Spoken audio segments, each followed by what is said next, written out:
Hello students, welcome to my English class. কেমন আছো তোমরা?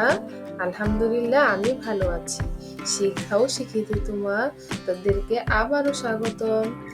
আজ আমি তোমাদের সাথে ট্রান্সলেশনের ক্লাস নিয়ে আলোচনা করব। ট্রান্সলেশন শব্দটির অর্থ হলো অনুবাদ।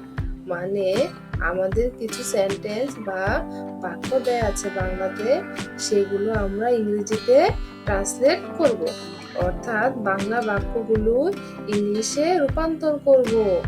চলো বন্ধুরা, শুরু করা যাক।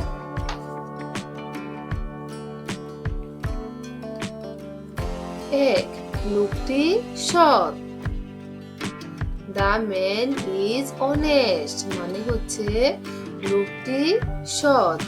অনেস্ট অর্থ সৎ। দুই, তার বাবা ব্যস্ত লোক। His father is a busy man. তার বাবা ব্যস্ত লোক। তিন, মেয়েটির একটি আয়না আছে। The girl has a mirror. মেয়েটির একটি আয়না আছে। The girl has a mirror. চার, অঙ্কটি কি সহজ? Is the math easy? পাঁচ, তোমার শত্রু নেই। You have no enemy. ছয়, আমরা তাকে চিনি না। We do not know him.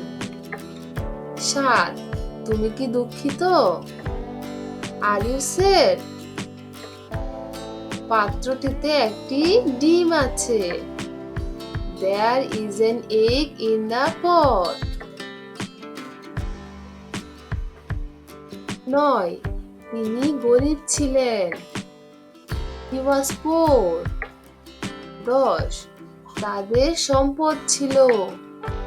They had wealth. সংবাদটি সত্য ছিল না। The news was not true. 12, আবির সত্য কথা বলেছিল। আবির spoke the truth. ছোট্ট সোনামণিরা, আজ আমি সবগুলো ট্রান্সলেটেড করে দিয়েছি। তোমরা বাসায় এগুলো খুব ভালোভাবে প্র্যাকটিস করবে, যাতে তোমরা ভুল না করো। তাই ভিডিওটি বারবার দেখবে। এখন আমি তোমাদের কিছু হোমওয়ার্ক দেব।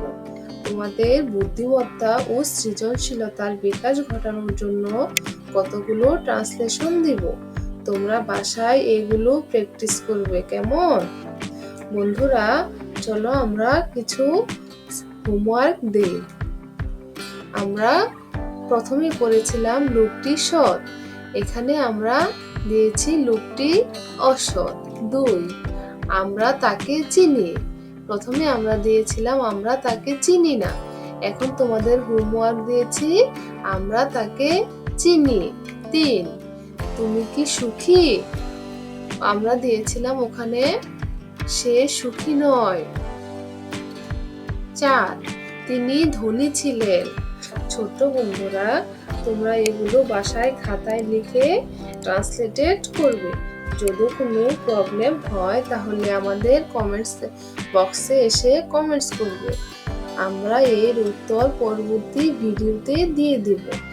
ভালো থেকো বন্ধুরা। Thanks for watching.